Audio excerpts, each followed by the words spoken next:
gets to the door with the woman. Ruprecht, it's your brother. He looks at the woman and says, no sudden moves. Unlatches the outside. They come in.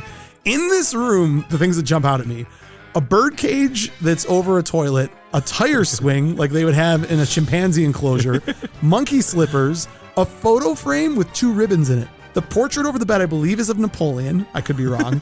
A telescope.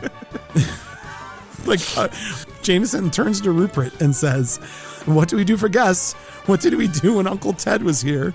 And Steve Martin Ruprecht picks up a big plastic glove, puts it on his hand, puts gel on it, like he's about to give an anal exam to someone. And again, Michael Caine's response to this, Jamieson's response to this is so perfect. Ruprecht, no, after that, we apologize.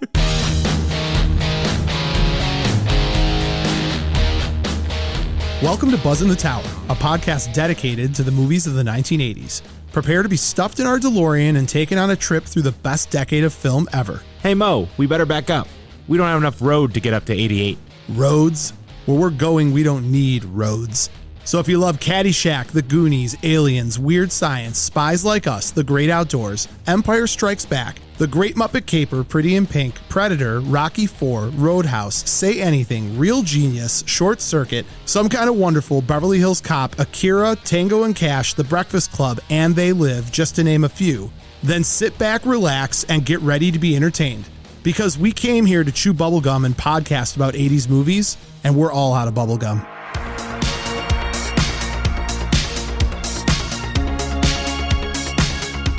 If you haven't already, subscribe to Buzzn The Tower on Apple Podcasts, Spotify, or whatever your favorite podcast platform is. And while you're there, leave a review and a 5-star rating. It's a moral imperative! You can also find us on TikTok, Instagram, and all social media platforms by searching the tag @Buzzn The Tower. That's BUZZN The Tower. Also, check out our website, buzznthethower.com, and grab some officially licensed gear. It's so choice. If you have the means, I highly recommend picking some up. Now, if you want to get nuts, let's get nuts. Head on over to our Patreon at patreon.com/BuzzNTheTower. With memberships as low as $3 a month, you can have access to tons of extra content, and a portion of all proceeds go directly to Save Ferris. Dark O'Shea, darling, Dark O'Shea.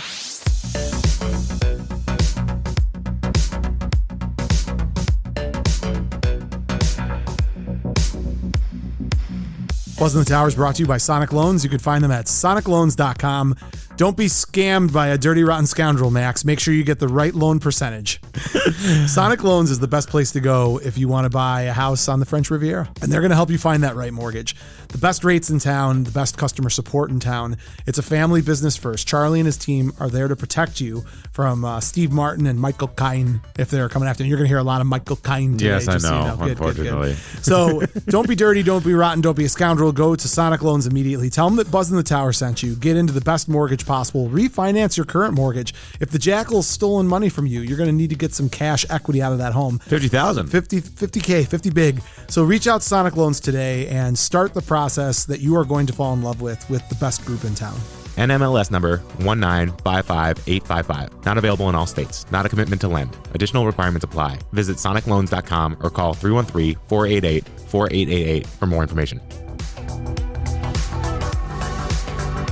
Buzzn The Tower is also brought to you by Bolton Legal Group. You can find them at boltonlegalgroup.com. For a free consultation, call 248-595-0001. Max, don't ever sell your family brooch to help fund a revolution. You don't sell it, you just give it. That's stealing, right? If you're not giving it, it's not coercion, right? Or what is it? I think that's what we need, Ian. I think what you just did is exactly why you need legal help. Yeah. You couldn't even make it through 5 seconds of explanation without incriminating yourself 6 times. That's why you need a good attorney. Guilty. Take me to jail. Bolton Legal Group, they are going to protect you against getting scammed. If someone out there is trying to convince you that you need to help a revolution, or you just want to get a ticket out of where you're going to somewhere else, perhaps Italy, I think the best group is Bolton Legal Group. Ian and his team of mavericks are out there protecting you from all the legal woes of the world. Bird law, intercontinental scam law. That's a good one. Yeah. I am the law. Yeah, it's Judge Dredd coming down on you. Call Bolton Legal Group because they are the law.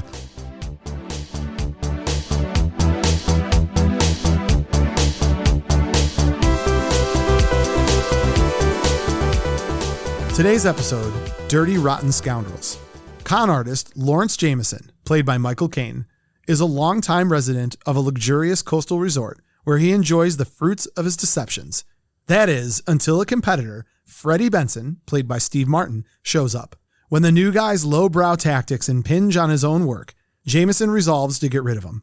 Confident of his own duplicitous talents, Jamieson challenges Benson to a winner-take-all competition. Whoever swindles their latest mark first can stay, while the other must leave town. Today on Buzzn The Tower, we unearth pure comedy gold as we chat about Dirty Rotten Scoundrels. I'm Mo Shapiro, and joining me as always, the Ruprecht to my Lawrence Jamieson, Max Sanders. And with that, Oklahoma. Ruprecht, do you want the genital cuff? I kind of do. I want to see that. I love a good genital cuff. Oh, man. I feel like metaphorically you are my genital cuff. You're restricting me from, I guess. What? I don't even yeah. know. Welcome you want to hear the something show. funny? Yes, I do want to hear something funny. My best friend, he talked to me yesterday. He goes, "You're actively preventing me from making whoopee." And I was like, "What? What do you mean?" And it's because my wedding's in 9 months and they're trying for their second kid. So they can't, Yeah. This is not, I can't work, can it? Yeah. No, I This- think it's a little bit selfish. I mean, your wedding's not taking up like a whole year. It's just a couple days. Yeah, but they don't want to have the kid. They'll have Courtney be like a school bus at that point. It's really beautiful. I don't know. I hope they both listen. I started this badly, didn't I? No, it's great. We're keeping all of it. Okay. Max, welcome to the show. Hi. Today we're talking about Dirty Rotten Scoundrels. This is a top 5 all-time comedy for me. Really? Yeah, Wow. It is. Do you have your top 5 on hand? Yeah, I think it's Caddyshack, Okay. this, Yep. Wedding Crashers, Yeah. Old School, Classic. Bridesmaids. Yeah. Bridesmaids That's is a up great there. top 5. Off the top of the dome. Look at you. I might have to squeeze in Step Brothers because I love Step Brothers. So I hated Step Brothers the first time I saw it. Oh. It's grown on me. Oh, Max, Yeah, this I know. is so funny. I know. It's This is a bad, so it's a bad good. take. That's almost worse than your Goonies take. I know. Step Brothers, I can watch again and again. I mean, it's the Catalina wine mixer, Max. How can you not love Step Pow! Brothers? I'll make you eat your own. I mean, it's just your face. I want to punch you in the face. Like, you did a great job. The It's just- acapella in the car. Every part about it is so amazing. The sword signed by Of course it's Randy your fault. Jackson. Is Randy Jackson? Yeah. Yeah. Oh my God. John Stamos. The I will say this. The woman's name is completely escaping me Mary right now. Stewart something. Is that who? You mean the mom? Not the mom. She's amazing. His sister-in-law. Catherine something. I know. Yeah, She's woman from Bad Moms. Her she makes the movie. I want to roll you up in a little oh my ball God. and just put you in my Just mouth. in the bathroom when she like sneaks up on Dale, John C. Reilly, Dale, yeah. Dale, right? Yeah. And when they have sex in the bathroom and then she relieves herself in the standing urinal, every part about that is just incredible. Like her whole character, the whole movie. Is that what you want? No. Okay. No, I don't want to be. You don't want a jumped stage 5 in a urinal. clinger? No. I don't even know she's a clinger. No, I was referring to Wedding Crashers. Oh, she's amazing. Yeah. She's beautiful. She's married to Sacha Baron Cohen. Yeah. Jinx. Oh. You owe me a Coke. I get to talk after that. You know, Sacha Baron Cohen's brother is the lead researcher in Alzheimer's research? No, Yeah. I didn't know that. Yeah. Facts. That's what Yeah. you do, Max. Well, welcome to the show. If this is your first trip down old Buzzn The Tower lane, make sure that you follow us, subscribe, leave a review. We love reviews. They help bring visibility. A lot of good ones lately. the You want to read a smooth- random one? Yeah, let's pull one up, Max. Okay, cool. You're good at reading. Yeah. No, I'm not. I love when I wish you have Max's reading corner. we as a new really bit. should. Today on Buzzn The Tower, Max reads 4-syllable words in a row. Here we go. Ready? Well, no, I'm not ready. You can't just jump in there. I was going to take a minute, check some email. Okay, now I'm ready. This is from Shawnee Dew, August 23rd, 2023. 5 stars. A podcast I've been waiting to come across. As a movie fanatic myself, I appreciate hearing podcasts unpacking some of the most iconic movies that shaped our culture. The hosts have such phenomenal chemistry and they have a perfect voices for podcasting. Thank you. That just wanted to make you keep tuning up. That just There keeps we go. you tuned in. So you thought you were doing well. Yep. So you got all cute. You're like, I'm going to throw my own voice in. Thank you. I can get it. Theo. And anticipating what they're going to talk about next. Love this podcast. Highly recommend. Ooh. Yeah. Who's this stud that wrote this? Shawnee Dew. I don't Shawnee know. Dew. Or there's Shawnee Dew. There's another one who's mom of 2 turds. That's her name. That's great. Yeah, we have 2,521 rankings. I like it. Yeah. Let's get to 10,000 by next week. Okay. Get to work. So anyways, after Max butchered Shawnee Doo, I will tell you that is a huge compliment. We appreciate the reviews. Also, you can get more content by going to any social media platform and checking the handle at Buzzn The Tower, BUZZNBC, no, BUZZ on the Tower, www.buzzinthetower.com if you want to pick up a really cool shirt. And we have a Patreon. Not only do we have a Patreon, which, oh man, I got some things coming down the pipe. I'm excited. I got a lot of exciting things starting Monday. Just the Really? No, starting Tuesday. Okay. I take the holiday off. But above and beyond that, Max. You keep me in the dark on Patreon. Because you need to be in the dark. Okay. You're too confused. This is all too much for you. I was born in the dark. Oh, the darkness. God. If you're going to do it, you got to do the voice. I did do the voice. I was born in the dark. You merely I did it better than you. Don't you dare say that ever. Max, I'm excited to tell you something. We have a new co-pilot and he's waiting for a flyby. Should we let him in? You think this gives you power over me? Sorry, Goose, but it's time to buzz the tower.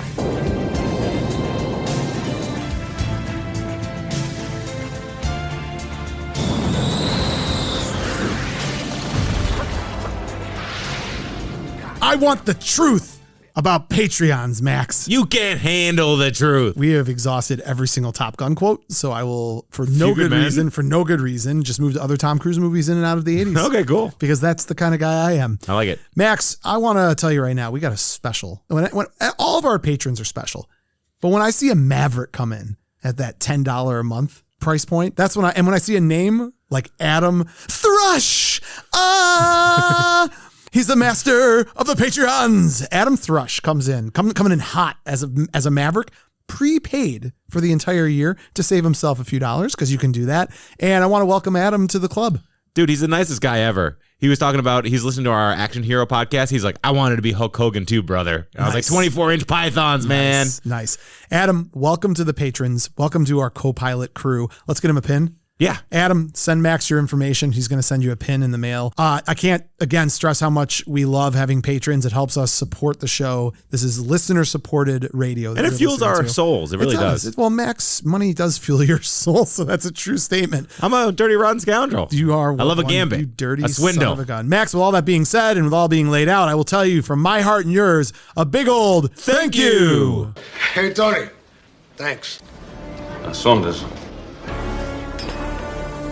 Thanks. And Morrigan. What? Thanks. Todd, thanks. Ren, thank you for, thank you. Felt good. Yeah. Felt good. I like that Well, money. we're talking about one of my favorite movies. For $100, I'll talk about whatever you want. I'm a Freddy. You know what I mean? I just am. You're not a Freddy at all. You don't think so? No, you're the chick. Really? Cool. You're the jackal. I'm the jackal? You're not the jackal. No. I don't even know who you are. You're Palpatine. What? It's like, you ever thought below the groin? No. Or above the groin? Maybe. Sometimes. Where do you want to start? There's a lot to talk about in this movie. Everything.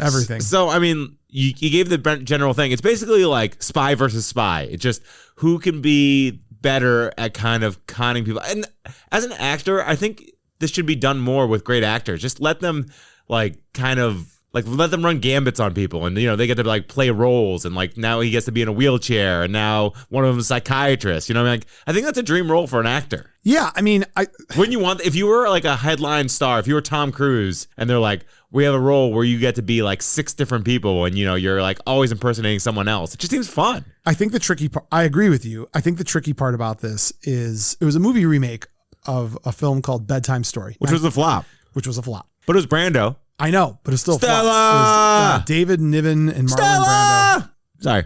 I'm going to offer you can refuse. That's Sly Stallone being the Godfather? Dude. Who the hell knows what it is? I think that to your question about don't you drool at this opportunity, it's nerve-wracking, right? Because the movie hinges on your chemistry with one person? I also think that we sit back and look at actors and say, oh my God, these guys are so talented. These guys are so incredible. It takes cojones to want to carry a film the way that they carry a film. When you're playing all these different characters, when you're doing all these things, I don't know that they had infinite confidence. I don't know that Michael Caine felt that he was going to just crush this and do well. I don't know that Steve Martin was like, okay, let's go do this. This is a movie that its failure or success sits square on the shoulders of the actors. The writing is irrelevant. In particular, because they had these guys do a lot of ad lib between improvisation, with each other. But I mean, really, this would either succeed or fail on the shoulders of these two guys. So they seem like two highly confident and unbelievably accomplished outside guys. looking in. Absolutely. Yeah, right? Yeah. Or I guess, actors are fragile. You know, they look at each other and cry. They're humans. Yeah. They're humans. I mean, this is the human President Clinton. I put this up there in my top 5 comedies. This is a silly way of saying it. It's almost a sneaky comedy. It's not like in your face. That's not true. There's a couple in your face scenes. I don't even know. It's outside of my whipping. It's outside of my general explanation of what makes Just it. Put your trident down. What are your favorite parts of this movie? The leg whipping. The leg whipping. So Steve Martin holding his face. Like, I watched that scene probably 13 times. Also, when Ruprecht acts like a cat and just starts knocking stuff off the table. Because you don't see it coming. He's just like, I'm going to train you. And then out of nowhere, he's Ruprecht. Where did he get that dungeon room? So let's talk about that room. Yeah. So Do you have facts about that room? No, I don't have facts about the room, but I do want to talk about it. It was actually used in Silence of the Lambs. No, it's not an oublia or whatever it is. So Ruprecht, can you even do Ruprecht nowadays? It's so offensive, but basically he's a mentally challenged adult. The funny part about Ruprecht is that you go through this entire montage of, Freddy and Lawrence meet each other. They compete a little bit, and then they basically decide they're going to team up with each other. And Lawrence takes Freddy to finishing school. I'm going to teach you all my tricks. Freddy's on board. He's like, oh my God. Well, no, you have this house on the French Riviera. He forced him to do it. Remember? Well, he's like, do you want money? He's like, no, I want to learn from you. Right. But like, that's the whole point. Freddy's game, because he wants to up his game instead of just being on a train and ordering the greatest lunch ever. Okay? So we talk about the order. Hold on, I'm jumping all over the place. I have to tell you the order because it's the best thing ever. Let's see if I can remember. Is it 2 turkey club sandwiches? Nope. Okay. You're close. It's 2 beers. Do you want a beer? 3 beers? You're butchering the scene. Fine, go. Can I just tell you what it is? Sure. Have Max guess things inaccurately. It's amazing. Like, is it a slice of pizza and a burger? No, it's none of those things. It's absolutely none of those things. The woman on the train, after he sits down with her, and his immediate conning. I'm sorry, we are so all over the map with this movie. This is an over the map movie. I haven't done this in a long time. Yeah. Can we just go back? Can we go scene by scene for a little bit? Okay, let's do it. The movie opens up in such a fantastic way. It is an immediate con. So you have Lawrence with this woman, and this woman's trying to give Lawrence a necklace. It looks like a pearls, necklace. Yeah. No pun intended. Wah, wah, bum, bum, bum, bum. Gross. So she's trying to give him this this necklace, and he's like, the men of my country are too proud to take this. Yeah. And the woman's like, then please do it for the women. And he's like, the women in my country fight next to the men and are just as proud. And then she's like, well, what about the children? And he's like, but for the children, I will take this. It's so good. It's so amazing. Is this how you talk to strippers? Yes. In theory, if I went there, but for the children, I'll go. So we talked this. What an amazing question. You're a buffoon. It kind of is. It's not at all. I don't walk in there and say, your necklace, my dear. No. Help the revolution. But like the third question's the right answer. You lead them there. Yeah, like, are you married? Am I married? But for the children. I'm a widow, actually. So that's the opening scene of this movie. Is you get an immediate taste of what Lawrence is all about. And he's great at it. They do such a great cut between Lawrence being absurd, and then you're cutting to Freddy. And the introduction of Freddy is just a street hustler. He's got the fedora. He's very Don Johnson looking. But he's got the fedora and he's got swag until he sees his target, and then he takes the fedora off, takes everything down a notch. Furrows his brow a little bit. Yeah. He said, "Can I sit here?" Sits at a table on a train with this woman, young woman, pretty woman. And he notes that he's very hungry, and he picks up the menu and he's just like, "Whoa, prices." And the waiter comes by. He's like, "I'll just have some water." And the waiter's furious. Like every waiter in the world that's ever just gotten a water order. Water? What? So he engages in conversation. The woman's like, "Well, you're just having water? You're saying how hungry you were." And he's like, "Well, I really need to save money for the surgery." And she's like, "Oh, your surgery? Oh, no. My grandma, she has a laugh that can make the birds sing." It's so incredible. Everything he does. And Jameson is like, okay. Yeah. And you can see that's a great point. So Lawrence is like, what, 2 tables away and he's eavesdropping on the whole conversation. It's game recognized game. He's really cerebral. So he's like following everything that's going on. And as Freddy is talking with this woman, he's saying the most incredibly funny things like, oh, it's really tough for me. I've never been good with money. I just take what the Red Cross pays me and usually give it right back, like implying that he works for the Red Cross. Like these little subtle, like, I'm the nicest guy in the world. Additionally, one of my favorite lines of the entire movie happens right here. He said, I'll never forget what my grandma always taught me. It's better to be truthful and good than to not. He's just totally making things up. So anyways, the woman says, waiter, come here. Whatever my friend wants, get him for lunch. Oh, you can't do that. No, I must. And he rattles out the best lunch order that I've ever heard, ever. Okay, I'll have a double turkey sandwich on white, a side order of fries, one of those large knockwursts, 3 bags of potato chips, a chocolate milk, and 2 beers. Why don't you have a beer? 3 beers. Make that 3 beers. That's an Would you order. eat all that? Yeah, sure. Yeah. If I was starving and hustling, absolutely. Yeah. Or if I was full and just being a pig. Either way. It's a nice reward. What do you think Freddy's backstory is? Like, what is it in your mind? Because he graduated high school. Yeah. And He's a drifter. Town to town, makes enough money to get to the next town. There's no incredible. like card backstory. shark, kind of like used car salesman. Dude, he's Saul Goodman. Oh yeah, He's basically Saul He's Goodman. Slippin' Jimmy. Yeah, absolutely. Slippin' Jimmy. Yeah. God, I love Better Call Saul. And then you have Jamieson, who's more of a Gus Fring. Yes. Like, well, not as much of a psycho, but yes, he's in it. I mean, to do this for a career is pretty psychotic, he's right? in it, but he's in it for the love of the game. There's something almost like altruistic about his hustling. So wait, let me ask you a question. I got a little confused by this in the research. No, I'm sure. Does he know the Jackal's doing this the whole time? No, the original script had it so that Lawrence knew that Janet was the Jackal. They changed that, and it didn't require that big of a Good, change. because that makes it weird. I get it. I mean, either way, like It game loves game. It plays. Yeah, but Yeah. no. He in the final cut of the movie, he did not know that Janet was the Jackal. Yeah. Great transition from nothing we were talking about to that. So, no, you don't. No, you don't know. So this is like the 80s Ocean 11 for me. I can't say Ocean. No, you can't. Daniel Ocean? Oh man, yes, a little bit. I think so. Right? Yeah, it's just clever, Swindling. fancy, swindling, Yeah. clever. No one really gets hurt. So they get off. They meet each other on the. By the way, there are so many parallels between this movie and Trading Places. There's the great bet. train scene. Yeah. Well, the bet, the train scene, the extravagance of wealth, the gamesmanship, the butler. Like there's just a lot. Training someone to be higher, Coleman, more elevated. Yeah. Who's better butler? Coleman. Oh, Coleman. Yeah. Coleman's the best butler. Outside of Michael Caine in the Batman movies, but Alfred's great. Michael Caine's my favorite. I Alfred. like original Alfred. I don't know. You know what I mean? From like the Michael Keaton Batmans. Yeah. Michael Keaton. Yeah. No, not him. So, anyways, Freddy and Lawrence end up being in the same first class cab section of the train.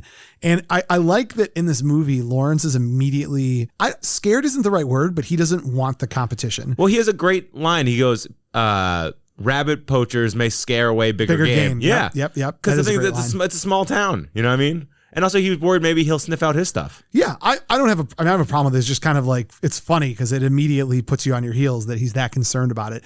And he does the best way to try to get rid of Freddy. He says, I have to go make a phone call. And he brings in this gorgeous Italian because he knows that Freddy is basically a dog. Yep. You just put a piece of meat in front of the dog and he'll follow the piece of meat. So as Lawrence is sitting with the chief of police that he has in his pocket, Inspector. which by the way, what better way to live than to find a small town and just put the law in your pocket? Is that your dream? Yes, yeah, 100%. You're a just firefighter. Why don't- dude, I'll work. I'll still work, but when I retire, I want to get to a really small town where I can be the mayor and just put all the laws in my back pocket. Okay, wait. Grease the So like tracks. Malone, basically. Yeah.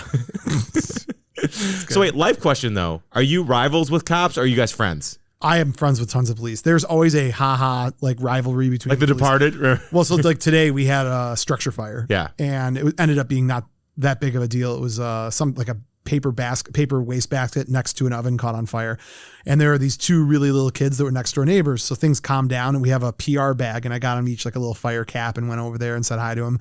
And then I ended up driving the truck too. So as I'm leaving the scene, the dad also took the kids over to a police car that was there. And the little kid was talking to the cop and I rolled down the window. I was like, hey, he's going to be a firefighter when he gets older, not a cop. And the cop was cracking up. So in that regard, I think there's a lot of friendly ribbing, but I wouldn't call it a deep rivalry. You know? But got it. You're gonna be a Wesley in a town. Yes. Of Wesley. That's incredible. Let's just hope there's no Dalton. I just hope there's no Dalton. But I'll take the girl from Point Break. Yeah, Point Break. The shower Naked girl Point is my Break girlfriend. girl. Yeah. He's kind of rough on her though. That's not how I roll. So Freddy Benson gets himself in trouble, right? So Lawrence is sitting at the table with this police chief. They're lining up the next target, and the next target's this rich woman who's got a white Ferrari. White Ferrari pulls up in town, but Freddy's in it. Who's in it? Freddy's in the white Ferrari. So the best way for Lawrence to deal with this is to get Freddy busted. So this is really underhanded. They grab the woman and show her Freddy with like all these women at the beach. Take pictures of me. Here, how much does this cost? Yeah. So he's in jail. This is additionally one of my, it's subtle little lines like this, but it's just funny to me. So he's in jail and he thinks he's going to be in a boatload of trouble. And Freddy's basically, I didn't steal any money from her. She gave it to me, the inspector, but she filed a complaint against you.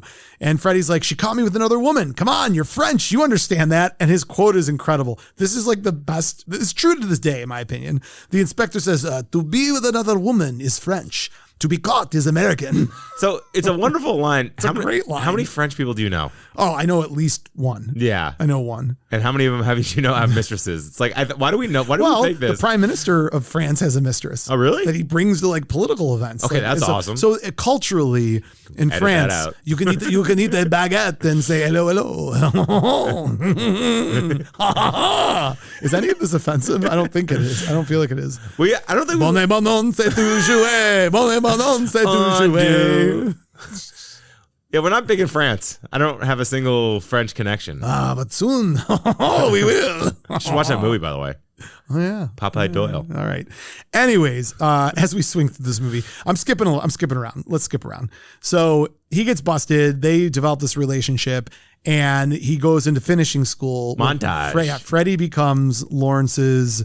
Protege. I was going to say attaché, but speak too much French today. His protege. You sound like Jean-Claude Van Damme doing like his goofy part of movies. Oh, come here, Kylie Minogue. Street Fighter. Yes, I'm so glad you got the Street Fighter. I was like, what the hell? I am the muscles from Brussels. Who plays Guile for some I reason. will not be a predator, except I am a predator. All right, you got it out? Oh, the darkness, Max. Go to Swedish Chef. All right.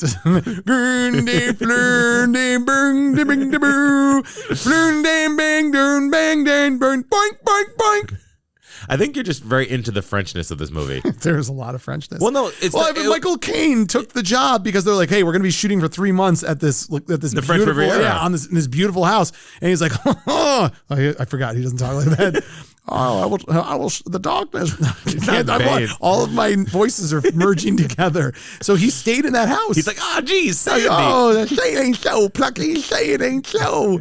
So he decides to stay there. He lives in that house for the 3 months of shooting. I didn't know that. I have a quote from him. I'll get back to it when we get to facts. Is it something like he paid, like, thank you for this? No, I'll get there. No, that was Jaws 4 when he's like, you paid for my house. Yeah, you paid. Why can't I do it? Everything I'm doing is Bane. You paid for my house. Oh, good job, chap. You have to talk like you have Michael Caine, a stuffy nose. Oh, a stuffy nose. You breathe in. All right, Max, come on. Okay. Back to it. Yeah. So, anyways, as he is this apprentice, he's learning how to eat, to drink, to put grease in his hair, to walk the right way. So much grease. It's so pink much stuff. grease. It's a lot of pink stuff. He's learning everything the right way. So in your mind, as you're watching this movie, you're like, okay, he's going to finish his apprenticeship and he's going to go out there and swindle some ladies. Yeah, and then they'll get into some hijinks with like a mark of theirs. Yeah, But absolutely. No, he becomes Ruprecht. Well, the monkey boy. Well, remember, Is Jamieson. that what he calls him, Ruprecht the monkey boy? So I don't think it's the monkey boy. Maybe. I don't remember. Well, Jamieson's like long plan is to get Freddy to be like, screw this, I'm quitting. Right. You know what I mean? Like, right. So it's a weird way to kind of send him out. Oh no, he was long playing him big time. So their first swindle, you have Freddy talking. Excuse me, you have Lawrence. I'll just say Jamieson. It's easy to remember. Yeah. You have Jamieson talking with this woman. He's like, I feel like I haven't been honest with you. I just can't do this. And she's like, no, we're going to get married. And he's like, okay, I got to introduce you to my brother. And she's like, a two princes? Oh my, I'm so excited. The attention to detail on the introduction of Ruprecht is my favorite part of the entire movie. First of all, they're walking away from the main house into what can only be described as a dungeon. She's like, why are we going all the way out here? And he's like, oh, this is where his quarters are. There's it's like the 15th century. A deadlock bolt on the outside of the door. So that's your first into movement. the scene. Oh, because it's great. Yeah. There's so many little, so many nuanced parts to it. The toilet's next to the bed. We're getting there. Just don't get too excited. We're getting there. He gets to the door with the woman, and Jamieson gives it a big, old school oak door pound on the outside. Ruprecht, it's your brother. He looks at the woman and says, no sudden moves. unlatches the outside. They come in this room. The things that jump out at me, a bird cage that's over a toilet, a tire swing like they would have in a chimpanzee enclosure, monkey slippers, a photo frame with 2 ribbons in it. Just 2 ribbons in it. Oh, you go back. You'll notice it now. The portrait over the bed, I believe, is of Napoleon. I could be wrong. A telescope. It's like Pee-wee's house. Oh, there's the best. So when my kids were young, my father-in-law built this little, I don't even know what it's called, but it's like a costume rack. So it holds all these little different costumes. And it's got a mirror on it and you can like change behind it. Okay. He has one of those. And there's like a costume of like a ballerina. And all I could think of is Ace Ventura, Pet Detective, when he's at the mental asylum and he's got the tutu on. Put me in, coach. God. So he's out of his mind. And when he walks in and he goes to hug Jamieson, he pulls him to the bed and Ruprecht is trying to mount Jamieson. Yep. And he's like, no. So he gets off of him. Watching Michael Caine kind of flop around is like the funniest thing, it's right? Great. I mean, Steve Martin is absolutely brilliant. You never see Michael Caine with like physical comedy, but he leans into it. He plays the straight guy so well in this. And Ruprecht is just wild, right? So, Jamieson's like, I have some exciting news. I want to introduce you. We're going to get married. And Ruprecht just stands up and you explained it perfectly. He's like the cat just tipping glassware off the ledge, smashing into the ground. And Jamieson turns to Ruprecht and says, "What do we do for guests? What did we do when Uncle Ted was here?" And Steve Martin, Ruprecht, picks up a big plastic glove, puts it on his hand, puts like gel on it, like he's about to give an anal exam to someone. And again, Michael Caine's response to this, Jamieson's response to this is so perfect. Ruprecht, no, after that, we apologize. Oh man. You love Ruprecht. I do. Yeah. So anyways, that's also where you get the scene where Ruprecht jumps on the girl and I use the term genital cuff, which I love. Genital cuffs are great. And then the trident and the trident. Yeah. So then the dinner scenes are incredible. They're sitting at dinner. This is a different woman now. And the woman says, "Why is the cork on the fork?" For his protection. To protect him from hurting himself and others. Eat your applesauce. This is regarded as probably the funniest line of the whole movie. Ruprecht is sitting there eating applesauce with a cork on a fork. And Jamieson says, "Ruprecht, we have wonderful news. Diana and I are going to be married." And Ruprecht spits his applesauce out. And Jamieson says, "Ruprecht, eat your food." And he just looks at him and says, "Excuse me, may I go to the bathroom first?" And Jamieson says, "Of course you may." And he just sits there. They commit to like a full 6 or 7 seconds of him just pissing himself. That's the best part. And then he just says, "Thank you." Yeah, that'll never not be funny. It's incredible. Yeah. So, continuing forward with this, they do this back and forth with a few more women, a few more scenes. And finally he's had enough. To your point, like that was his plan the whole time, is he wanted to spend my money on all this art and stuff like that. That's what did it. Yeah. When he took him on the trip to the museum and said, or on the trip, the montage of, I appreciate that this woman's naked. Yeah, That's buying a sculpture like that. And that was wine you don't drink. He makes a decent point though. Jamieson's whole point was, if you even get all this money and you work with me and we end up doing good scams, you got to spend the money on cultivating culture. And that's just not Freddy's thing. He's not a cultural guy. So Freddy bails, or at least we think he's got culture coming out of his ass. Yes, he does. Yeah, yes, he's does. classy. Very classy. So he bails, but he ends up coming back. They get into it back and forth with each other, and they land on an idea, a competition. This is where it's trading places, right? This is where it's $1 bet. The Duke brothers. This is where the Duke brothers are making the $1 back. That's not from Coming to America. That is from Coming to America. Man, too many movies, and it's hot. You're getting the heat yet? No. It's toasty in here. We're going all over the place though. I like this. I like it. I am the law. Gitmans. So after going back and forth and realizing that something has to be done different, they come up with this bet. And the bet is they're going to have a mark. And whoever can get $50,000 from the mark first wins. So the mark that they pick is this beautiful young woman who stumbles in the foyer of the hotel. She's the winner of the soap opera contest. But they don't know that. They think she's the heiress to some soap company. But as they learn later, she won some soap contest. There's a huge important distinction there. And I don't want to go through the whole movie like this. Yeah, let's start doing facts.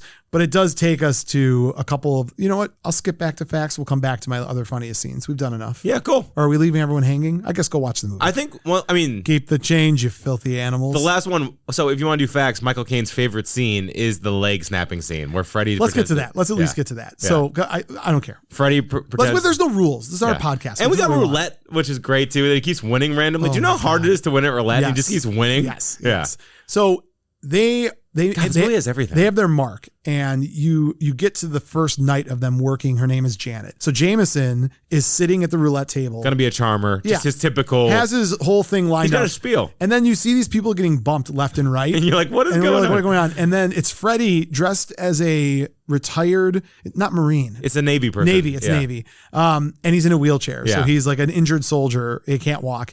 And what a wild twist. That even the nuance. Do you think Steve Martin thought of that, or is that from the original movie? I have no idea. Even the nuance of him going up to the roulette table and like bumping the table, and you can see just Jameson's furious, and he keeps like bumping his wheelchair into the table until they move. Place this bet for me? Yeah, I can't reach. You pick the number.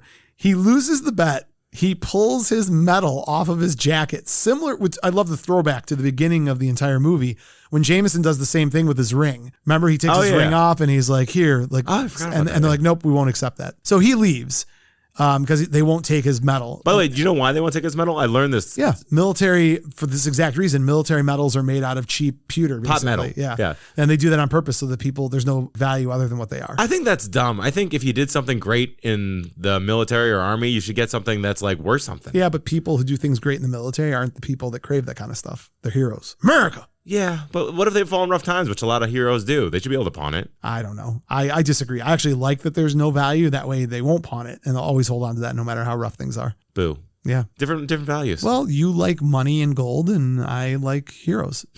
So there you go. We both like those videos of war heroes coming home, though. Oh my God! Yeah, every time, Max. Woof. Oh God! Every time I cry, it's painful. When they're throwing the first. Have you ever pitch? seen the ones where they see their dogs? Yeah. They haven't seen their dogs in a year. Yeah. Those really get me going. Yeah. Oh man. So, anyways, she follows him, and he tells the most ridiculous story in the world. About they were in a dance competition, and it was the real guy. Dance America. Dan Torres. Yeah, whatever it is. And she danced. She slept with him. He was in love, and the woman he was in love with. And they won this dance competition, and then the woman he was in love with, he caught her horizontally making love to the guy who runs the dance competition, and he's never been able to walk since then. It's incredible. And that's really happened. It's absolutely incredible. So he is there and he needs money to help his Gram. I love the Gram makes her way back into it. Then she says to him, "Is there any way that we could fix you? Can a surgery fix you?" And he's like, "Well, there's this renowned psychologist that might be able to help me, but it would cost $50,000. Dr. Emil. Yeah. What's his last name? Schubacher? It's so hard to say. Schufeiner, something, whatever. Weisenberger. Rowan Gardner. Roseweed. So they're sitting there, and then they glance over and they see a couple dancing, and he loses his mind, which is absolutely incredible.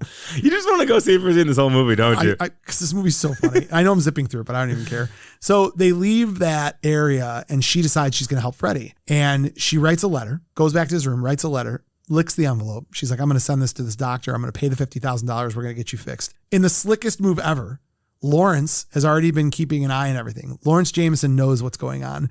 So he has a guy walking around with a sign downstairs asking for Dr. Schumacher. Can we get his actual name? The Schumachers. That's from literally Dirty Dancing. The old couple that was stealing wallets. Emil Schaffhausen. Yeah. So that someone's walking around with a sign saying, "Dr. Schaffhausen, yeah. Dr. Schaffhausen."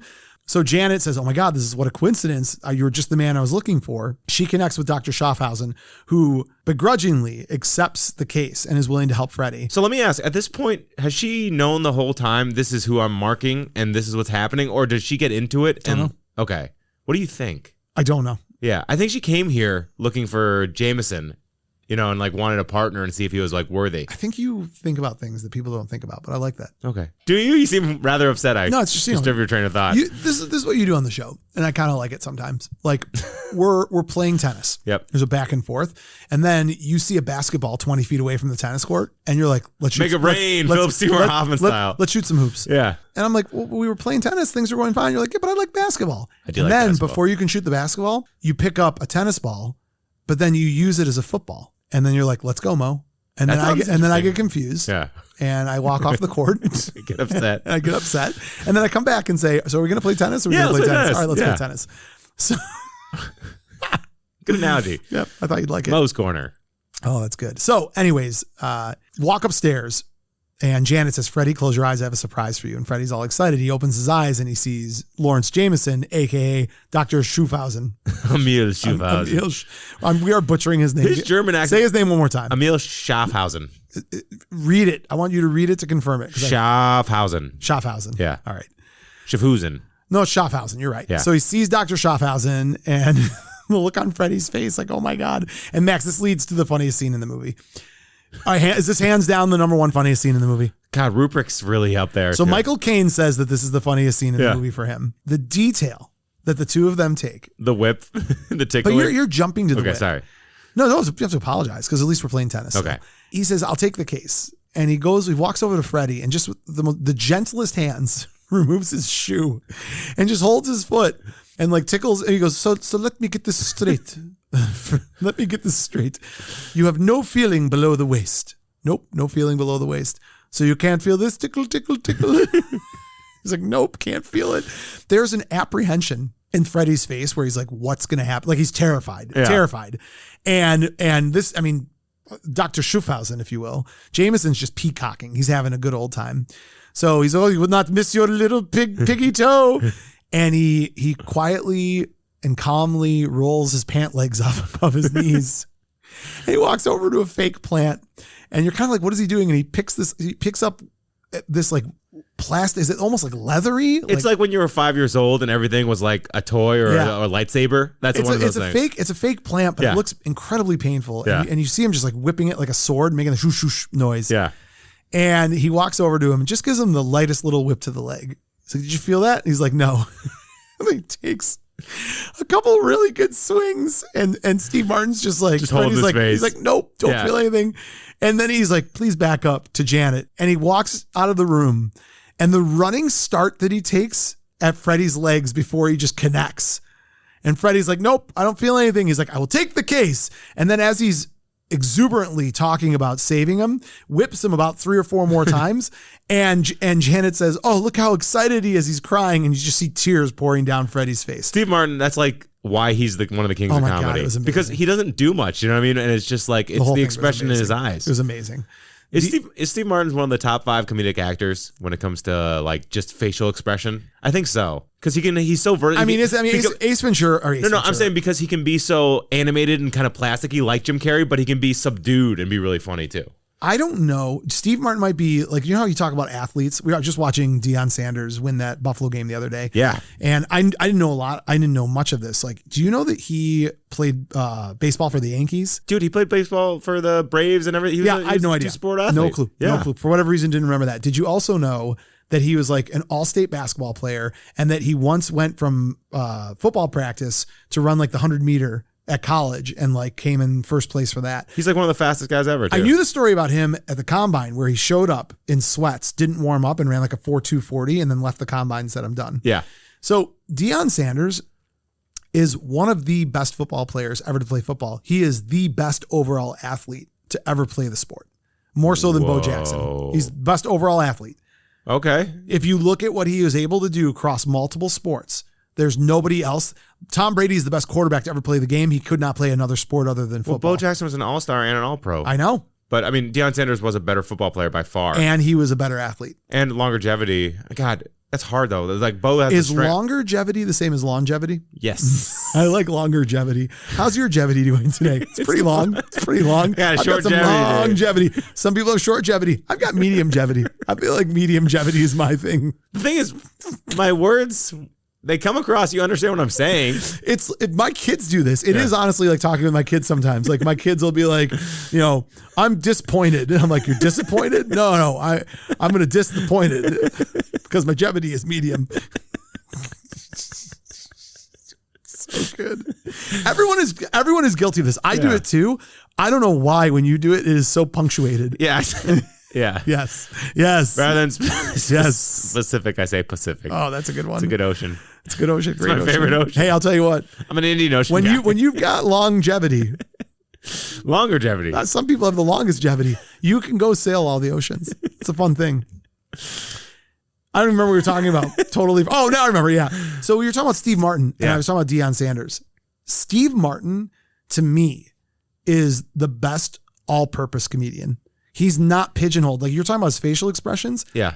Maybe, but that's not it. He's more than that. He has his dramatic acting skills are incredible. If you look at Parenthood and just his range and he can act that way. Then you look at something like The Three Amigos, right? Like it's just slapstick. He can do it all. Or Roxanne, he's a cool guy. Or The Jerk. Yeah. The Jerk is Ace Ventura Pet Detective before Ace Ventura Pet Detective. I watched it for the first time a month ago. It's incredible. I can't believe how racist it is. Oh yeah. Yeah. Yeah. But it's back. It's not in a mean way. It's like Blazing Saddles, Yeah. right? Like, I mean, how could you ever, make that movie today? It'd be You kinda cannot. hard. No. So this scene for me is incredible. I am going to talk about one other scene, then we're going to go to facts. I swear, this is it. We're on like hour 3. I don't care. There's one other scene that is so underappreciated. When they first when he takes her, I think this is, when they first get to the house. So he takes the job, and Lawrence and Freddy and Janet are all in the car, and they get over to his house, and Senator Palpatine, the Emperor, says Arthur the butler. Arthur the butler says the best line of the movie. Welcome to hell. It's incredible. So they get him up. They get into the house. They start walking upstairs, right? Yep. Jameson, Dr. Munchausen, and Munchausen. Baron von Munchausen, and Janet walk upstairs. I think I've called Janet Jackie 100 times. Is it Jackie or Janet? It's Janet. All right. Sorry. They start walking upstairs, and he looks at Freddy and says, "Freddy, go to your room." And he says, "I'd like to go upstairs too." And his response, "Of course you would. Come on." So the two of them go upstairs. Freddy's nowhere to be seen. And Lawrence starts dancing with Janet. And all of a sudden you just hear this awful sound. Oh, Steve Martin's laying on the ground. He's half in the room. He's like, "I heard the music and I pulled myself up the stairs and then I saw you and him dancing." And the response is amazing. It's like, Keep dancing. Just ignore him. Yeah. She's like, "Oh, but it's awful." And he's like, "Janet, you're right," and shuts the door. And you just hear him moaning outside. I lied. I'm sorry. There's one more tiny scene. We're going to be here for... Just give me one more scene, please. Okay. What do you want? When they're at the club. Happy birthday. Yeah. When they're at the club. The sailors. And the sailors and like the two of them are dancing. And Lawrence is like, "You have to let him see how much fun we're having. And would it be okay if I give you a kiss? It'll really motivate him." And to the naked eye, what you have is this guy showing off that he can dance to a guy in a wheelchair. And the two sailors are like, "Oi, what's this bloke's problem?" and just the rage and the fury, and that they trap him into basically kidnapping Lawrence later is fantastic. Max, I'm done. If you want to see the rest of the movie, see the movie. Max is mad at me. Let's go to facts. What do we got on this movie? Talk about facts. So, oh man, you went so hard. It was originally meant for Mick Jagger and David Bowie. Who's who? So I no idea. Bowie's got to be the straight man, right? I know that the two of them were fresh off of their collaboration Dancing in the Street. Yeah. Bowie's straight. It's got to be. I gotta be, right?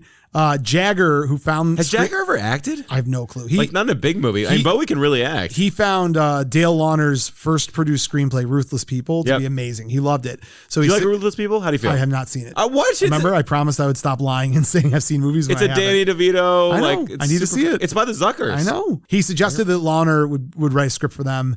The script got written, and years later, Bowie was interviewed. Not years and years, 92. And Bowie said, "How about them apples? Mick and I were a bit tweezed that we lost out on that script. We could have been reasonably good." I know. Hello. Hey, got a bit tweezed over here. All right, what do you got?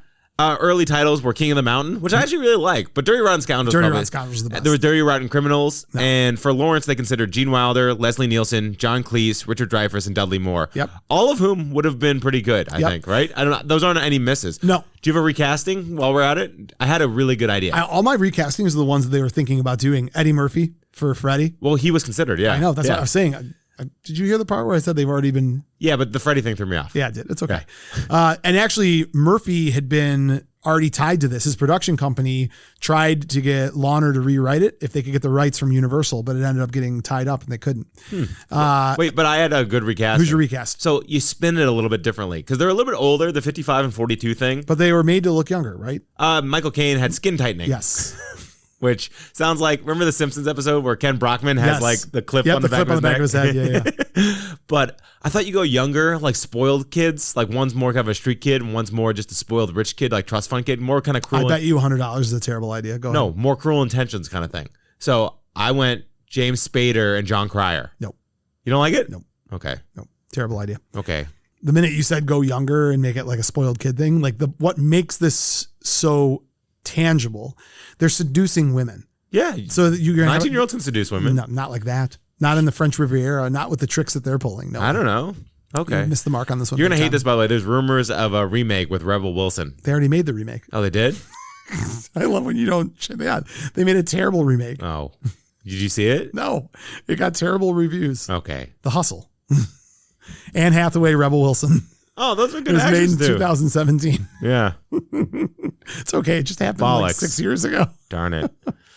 So do you know there's the first Frank Oz directed movie where he didn't have puppets? Well, let's talk about just the Are there fact no Frank Oz. puppets? Yeah. Max, I just want to ask you. Ruprecht Okay? could have a puppet. I just want to ask you a serious question. Where was there a puppet in this movie? Did you have to ask me were there no Emperor puppets in this Palpatine's movie? in it. There could be Yoda. I don't know. There could be Yoda. Frank Oz directed. If the fact is Facts alive. If the fact is that this is the first movie that Frank Oz directed without a puppet in it, and it's a movie that has no puppets in it, Yep. but you're digging. You're like, Yeah. well, was there a puppet? So this is the third of 5 Frank Oz, Steve Martin combo movies. Can you name the 5? Yes. Okay. Yes. Moving on. Give me hold on, give me a minute. Bowfinger. Yep.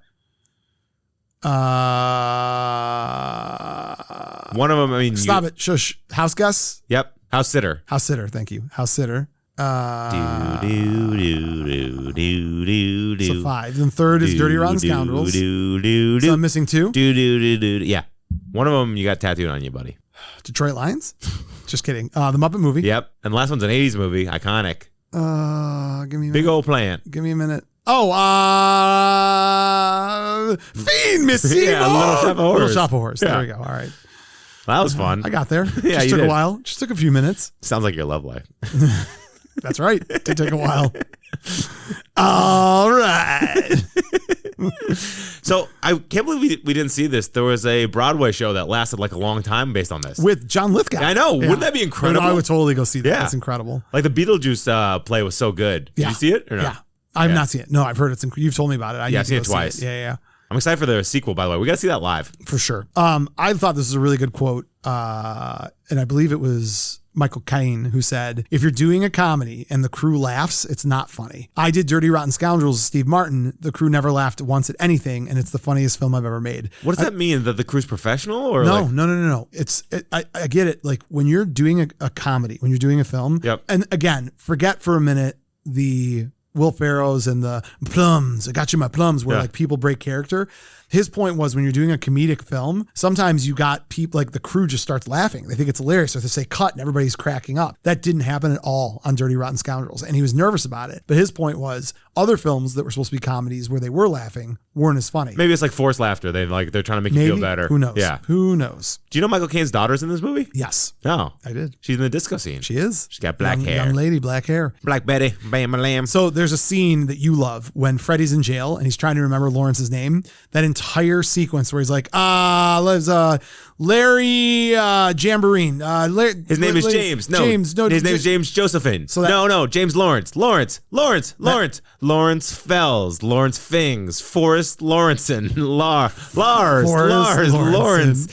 Lacko. Lawrence. His name is James Jesterson. Lawrence Fells. Lawrence Jesterton. Lawrence Jamieson. Yes.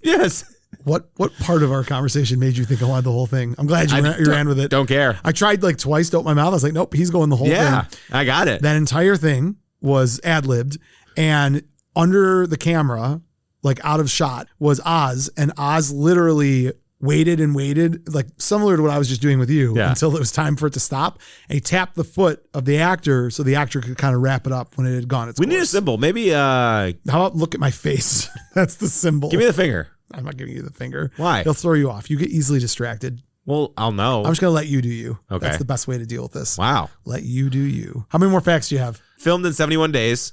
So 2 months, 10 weeks, 71 days. Yeah. It doesn't. This movie made $42 million. There's nowhere where it says how much it cost. I got no clue. All right. Well, great work on that, Max. It happens sometimes. Frank Oz, of course, did a cameo. Do you know who he was? The Jackal. No. He was the police officer that was rushing to Freddy to meet Lawrence at the airport near the end of the movie. Oh yeah, that's good. Yeah. Sean Young was offered Janet Colgate, and Freddy's hand being glued to the wall was Steve Martin's idea. All right. And I think that's pretty much all I got. Well, I did take a little bit longer than normal, so I think we could stop for a moment and have a word from our sponsors and then hop into actors and actresses.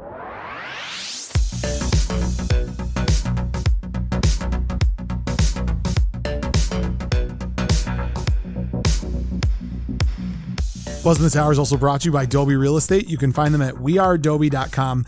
If Lawrence Jamieson taught us anything from Dirty Rotten Scoundrels, it's not just about making the money, it's how you spend it. A wine cellar, some artwork, perhaps a garden or two. Something dark side. It's going to be a long episode today, isn't it? Yeah. It's good. I got the giggles. Adobe Real Estate is the premier real estate group. They're going to make sure that if you want a house with a view like this one, right? Private beach to fake a suicide attempt down the stairs on, whatever you need, Adobe Real Estate is going to have specific. Well, it's specific to the movie we're watching. Yes. They're going to make sure you get into the perfect house. And if you need to sell a house quickly because you lose a bet and you got to get out of town, which happens all the time, you'd be shocked. Reach out to Adobe Real Estate today. They've got the best marketers, the best real estate agents. They're there to protect you, to get you in the right home or sell yours. 400 million in sales, 1,000 homes sold. Talk to them today. Tell them that Buzzn The Tower sent you. Max, let's talk about actors and actresses and the people that made this film so special. You want to do Frank Oz first? We just talked about him a little bit. I want to do Frank Oz. Is he your number one interview get? Would you just lose your mind? Yeah. Because he would do Miss Piggy. Well, he'd do Gonzo, right? And you'd cry. He does a ton of voices, but yes, I would do that. What's the one you want to hear the most? Gonzo? It's got to be Gonzo, right? It's Gonzo and Miss Piggy are his two. He does Animal, too. Ooh, I'd want Animal. Fozzie. He does Fozzie. He does. Woof. Miss Piggy, Fozzie the Bear, Animal, Sam the Eagle, Cookie Monster, Bert, and Grover. Oh, Cookie Monster. I've tattooed Cookie Monster on my knee. Who would you want? Yoda? To give you advice? I don't know, man. Your pod is good, Would it be weird? I mean, if we got him on the show, I would have to be sedated. Give me a week. I'll reach out to him. I mean, let me know what you want me to say to him. No, I'm serious. I'd be like, I have the single biggest Muppet fan in the world who also is. I don't think we want to pitch it like, Fatal Attraction style. Make a wish. Tell him I'm dying. Okay. And this is little Timmy in Troy, Michigan is dying, and his dying wish is to have you on his podcast. on Buzzn The Tower's podcast. Yeah. We'll just find a kid who will fake it. My wife won't let me use one of my kids. She'll say it's in poor taste. We could use one of my sister's kids. She also will not let you do this. They're under 3 though. That's a little too sad. Jesus Christ. He's 3. Can we move on? This is terrible. I feel so dirty. Well, he was dark too. He did the Dark Crystal. That doesn't make him dark. Dark Crystal isn't dark. Dark Crystal is a little weird, man. It's great. It's great. Yeah, it's twisted though. Remember, you're twisted. You're twisted. Twisted sister. We're not gonna take it. No. No. I've never heard that rendition of "We're not gonna take it." We're not gonna take it. No. We're not gonna take it. No. Yeah. We're not gonna. Wait, what was the word that you butchered earlier that I made fun of 100 times? Longevity. Longevity. We've got longevity. No. We've got longevity. No. So Frank Oz. That guy. What about Bob? I love What About Bob. He directed that. I'm sailing. I'm sailing. Baby steps. Baby steps to the bathroom. Baby steps to the car. Oh, Frank Oz. Well, Frank Oz has been in a lot of movies as an extra. He was in Trading Places. He's been in Blues Brothers. Yeah, he's the jail kind of guy. Yeah, the jail connoisseur. The jailer. He's a jail connoisseur. He goes in and rates jail. It's a lovely jail that you have. So he got, obviously his start is with Jim Henson. He's Jim Henson's right guy. At 19 years old. Unbelievable. Muppet Show, Muppet Movies. He was also an extra in American Werewolf in London. Oh, that's cool. Yeah, John Landis and him were buds. Yep. And he refuses to let anyone else puppet Yoda. Oh, I like that. Isn't that cool? That's very exciting. Yeah. Return of the Jedi, Trading Places. He was the corrupt cop. Superman 3. He was the brain surgeon. Deleted scene. I don't know if you knew that or not. No way. Yeah. Muppets Take Manhattan was his directorial debut. Test Monitor and Spies Like Us. Fart. I know, dude. I mean, he's the dream career, right? If I could be anybody, he's top 5. He's top 5. He's number 1 for me. Yeah. I'll say things like Stallone or Schwarzenegger, but the reality is like the most reasonable person I ever could have been would have been Frank Oz. Oh my God. Like, he looks like an aging Jewish accountant. Yeah. Right? Like, which is unfortunately what I look like. So I could have done it. You're a handsome man. I could have been a contender. He could have. Frank Oz is my guy. Yeah. Writers, it was Dale Larner who did Ruthless People. Blind Date, which is underrated. Can we do Blind Date and just talk about Kim Basinger and how crazy she is? Love Potion number 9 and underrated. Have you seen Love Potion 9? Yeah. Sandra Bullock? Yeah. Oh, it's great. And also Eddie. Great basketball movie. Oh, yeah. Yeah. Yeah. And then the other two writers were, I'm not sure how this goes sometimes. They were the Bedtime Story originally writers, and it says screenplay by. Okay. So I'm not sure if they contributed or they just had the original content. I'm not sure So either. it's Stanley Shapiro and Paul Henning. So just give them a shout out. relation, unfortunately. I don't know. No Shapiros in my family except me are doing well. So we talked about Steve Martin's career, but I want to talk about Steve Martin facts. Go. Because I just find it so cool. So he's born Can I give you my favorite Steve Martin fact? I cut you off. Yeah. My favorite Steve Martin fact is when John Candy died, that he moved in with John Candy's family to help them through the grieving process. And he had depression for a couple months during that time too. So what a genuine guy. Yeah, absolutely. Oh my God. Can you imagine them talking in a room together, just hanging out? Yes. 100%. No, I always picture on planes, trains, and automobiles, John Candy had a weight room sent to his hotel room or whatever. Yep. I picture Steve Martin walking in there, be like, hasn't really been used, has it? You know what I mean? Like just kind of ripping him. It's funny. in a proper way. That whole David Spade, Chris Farley relationship, I can hear you getting fatter. Yeah. Like Steve Martin, what I felt he did wonderfully is even when he was being a jerk, quote unquote, still soft and nice. Yeah. But so Steve Martin was born he was born Stephen Glenn Martin in Waco, Texas. He was born Stephen Glenn Martin in Waco, Texas. Tesket. The stars at night, they shine so bright, deep in the heart of Tesket. I was thinking Trisket. Triscuits are dry.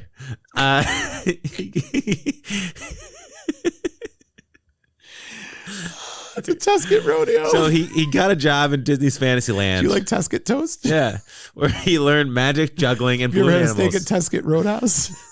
He's guest hosted. I love that you're trying to bulldoze through this. He's guest hosted SNL 15 times. He has business cards. So the thing is, if anyone asks, like, "Oh, you met Steve Martin?" If you meet him, he hands you a business card that says, "This certifies that you've had a personal encounter with me, and that you found me warm, polite, intelligent, and funny." Isn't that cool? That's very cool. Accomplished banjo player, won Grammy for best country instrumental performance, plays the harmonica, skilled lasso user, Mensa member, and he's the kind of quintessential dad of the 80s. Yeah. He wasn't a dad until he was 67 years old. Wow. Isn't that crazy? That's very crazy. And this is the most crazy thing. This blew my mind. Was considered for the starring role in Eyes Wide Shut. Wow. Really? Different movie. Very different movie.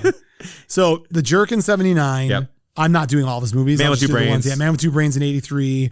Three Amigos, in Roxanne, 86, Parenthood. Roxanne in 87, LA Story in 91. Father of the Bride. I skipped Parenthood. When was Parenthood? 89. 89. Yeah. Thank you. Father of the Bride, Bowfinger. I thought Bowfinger was great. Awesome. I loved Bowfinger. Yeah. It was both A lot Freddy's. of people didn't like it. I mean, it was weird. You know what I mean? Yeah. I thought Eddie Murphy was his best performance. I Yeah. mean, what else has he done ever since the Beverly Hills Cop? What was Eddie Murphy's last great movie? Harlem Nights? No, it's the one where he plays Dolomite. He was good in Dolomite, but he's had a lot of misses. I mean, he had Pluto Nash, which we don't talk about. Yeah, no, I agree. So let's talk Michael Caine, whose real name isn't Michael Caine, by the way. Do you know that? No. His name is Maurice Micklewhite, and he kept his original name. 90 years old. But that's crazy. He changed it actually to Michael Caine in 2016 because at airports people wouldn't believe him. They're like, "You're Michael Caine." Like, so he had the acting name. I got you. yeah, so he actually had to change his name. So he dropped out of school at 15, joined the British Army. Awesome. Fought in the Korean War, saw combat. 6'2", done over 100 television dramas, and his movies have grossed over $7.4 billion over 5 decades. He owns 7 restaurants, 6 in London, 1 in Miami. And when he was broke as a kid, he lived in just kind of a bad apartment with Vidal Sassoon. Random. And Austin Powers is based on him in his 1966 performance in Alfie. That's funny. And he has a photographic memory, which makes maybe why he does so many movies. So in the 80s, and again, his career stretches far beyond the 80s, but... So you haven't seen Dressed to Kill yet, right? No. You promise me in the next 2 weeks on the plane or something, you'll see it? I will. It's one of the most bananas roles you've ever seen. Yeah. I'll watch it. It's out of control. He's fantastic in Victory. Yeah. Although I think the running he does with the whipping is more running than he does in Victory. He's fantastic in Victory. He's exquisite in Jaws the Revenge. It's really a 5-star film. In Jaws the Revenge, didn't he say he only took the job so they could pay for a summer home or something? Yeah. He's like, have you seen the movie? He's like, no. Have you seen the house it paid for? It's incredible. Dirty Rotten Scoundrels, obviously. And he became Christopher Nolan's guy. Yep. Like he's for my money, he's the best Alfred. Yeah.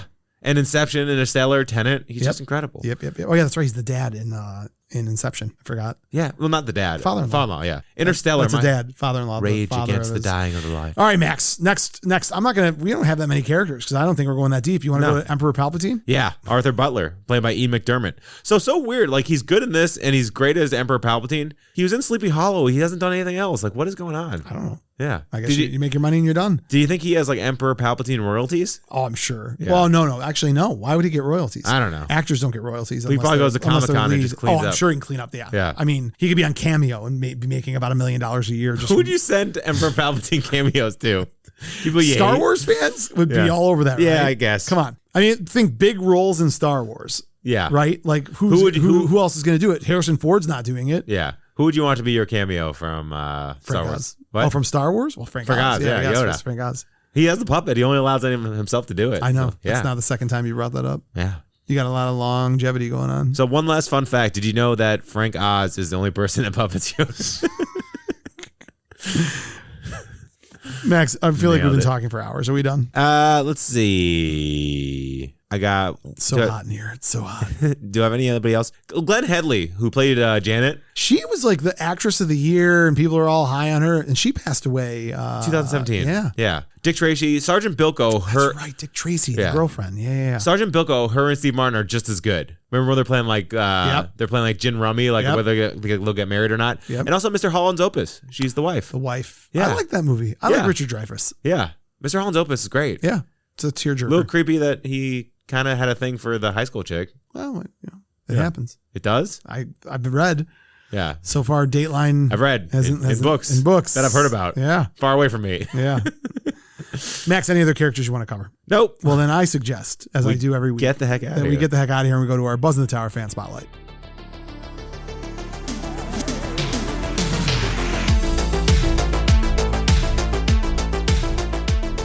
Max, this week's Buzzn The Tower fan spotlight. I know I've said this before and I stand by it. When we have fans that are, and again, love Canada, love Australia, right? You love Australia. I do love Australia, but those are English first countries. I mean, a little bit of French, French Canadian.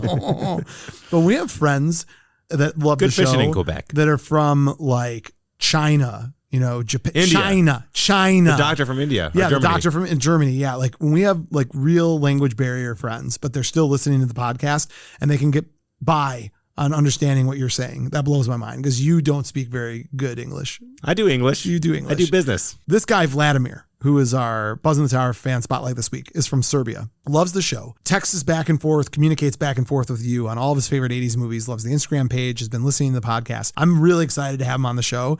He was nervous because he was worried there'd be a language barrier. And I just said, listen, Max can barely speak English. You're going to do great. Yes. And that's what motivated him to give us his thoughts on the movie Dirty Rotten Scoundrels. Let's hear what he had to say. I haven't seen Dirty Rotten Scoundrels for a while, and now was the right time to watch the movie again. Michael Caine, Steve Martin, and Glenn Headley star in this comedy about con artists operating the fictional French town on the French Riviera. Michael Caine brought authority to the film, allowing Steve Martin to unleash his comedic talent. Their chemistry is fantastic and they allow each other to grow in their roles. Steve Martin reminded me of Jim Carrey at one point. I don't know if Steve influenced Jim, but their acting styles here were pretty close to me. The real plot of the film begins with the arrival of Glenn Headley in the 50th minute of the film. I think this is the biggest mistake of the movie because her character should have appeared at least 20 minutes earlier. I'm not saying that the scenes with Martin and Caine are not necessary, but they just don't play a significant role in the development of the plot. If Michael Caine brought authority to the film and Steve Martin comedy, Glenn Headley definitely brought heart to this movie. Personally, the funniest scene for me is when Michael Caine beats Steve Martin on the legs trying to determine if he feels anything. A scene I also like is the disco scene where Caine and Glenn are dancing. The atmosphere and the music are fantastic and give the film an emotional feel. One of the great moments in the movie is the first scene and the first frame where we see a rich lady giving her jewelry to Caine to help the fighters of his supposed kingdom. Caine declines her offer, but accepts at her insistence. Although we don't see their faces but only their bodies, the director perfectly captured the theme of the film and the way the con artists work from the very beginning. What is particularly interesting to me is that the director returned that scene to the very end of the film. This time, Michael Caine offers money to help the supposedly robbed Glenn, which she refuses. However, at Caine's insistence, she accepts the money and takes her to the airport. When Michael Caine and Steve Martin realize that Glenn is also a con artist named Jackal who operating throughout Europe, we also realize that the circle is closed and the con artists have been duped. There is also a beautiful shot when Caine stands by the windows and watches Glenn walk towards the plane. At the same time, we can see Caine's reaction and Glenn's departure. I think it's a beautiful shot. The end of the film is charming as the 80s can be and brings all the three characters together.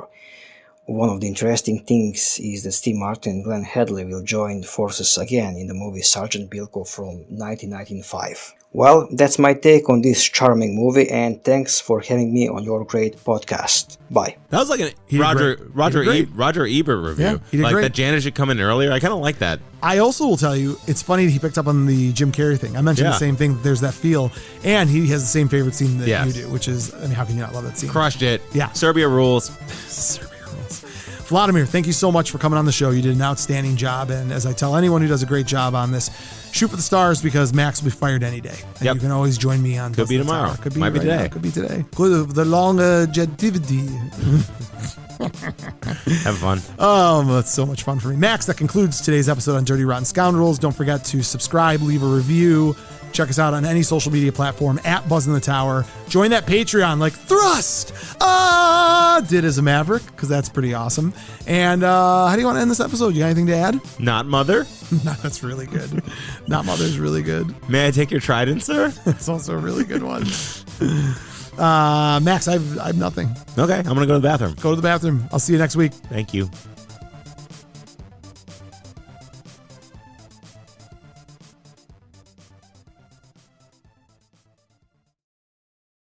You're still here? It's over. Go home. Go.